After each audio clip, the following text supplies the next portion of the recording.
একজন সামান্য হোটেল বয়ে থরসব বিল্লাল হয়, আজকে তার দুইটা গালে অনেক কিছু মনে হয়ে যায়।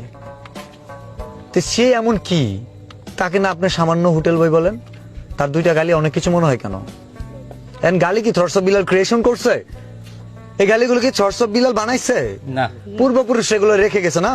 জি I learned from this fucking society this type of language. এই স্ল্যাংটা কই থেকে শিখছি জানেন? এই সোসাইটি আমাকে শিখাইছে। ওই গালিগুলো কি আমি শিখছি? এইখানকার মানুষ শিখাইছে। এই এই এই ভূমিতে যারা ছিল আমার পূর্বপুরুষরা শিখাইছে আমাকে। পুরোটাই দায়ী আমার? এটা কি আমার কোনো ক্রিয়েশন? আমি বলবেন আপনি এত জনপ্রিয় মানুষ হয়ে আপনাকে আমি এত ভালোবাসি, কেন আপনি এরকম গালি দেন? অনেক জনপ্রিয় মানুষ প্রস্তাব করে পানি নেয় না, আপনি তার পিছে পিছে যান, খোঁজ নেন, ওগুলো নিয়ে কথা বলেন। অনেক জনপ্রিয় মানুষ আছে শুক্রবারে নামাজ পড়ে না, ওটা নিয়ে কথা বলেন। কথা বলে কি থরসব বিল্লাল রাতে 3টায় ঘুমায়, সে রাতে ফজর নামাজ পড়ে না।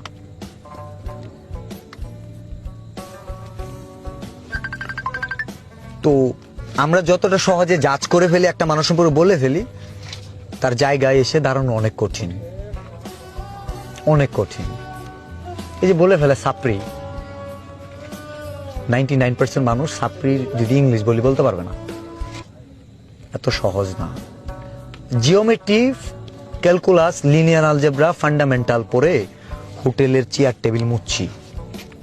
শুধু এখানে না, যাদের চেয়ার টেবিল মুছছি তাদেরকে সামনে থেকে দেখা আমার স্বপ্ন ছিল, তাদের কাছে শিখছি। কোনো না কোনো দেশের অনেক সিনিয়র মানে কমান্ডিং লেভেলের লোকজন, যাদের কাছ থেকে আমি গালি খাইছি, আমি না, তার সিনিয়র অফিসার, জুনিয়র অফিসাররাও খাইছে।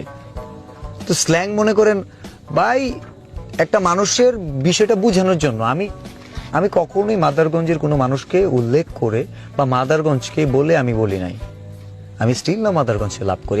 আমার দুলাভাই আছে ওই অঞ্চলে, ফার্মাসিক্যালসে কাজ করে, সরিষাবাড়ি, জামালপুর ওইদিকে প্রচুর বলে ভাই তোমার অনেক ফ্যান বেস, অনেক মাদারগঞ্জের মানুষ অনেক ভালোবাসে। আমি জানি, আমিও তো ভালোবাসি।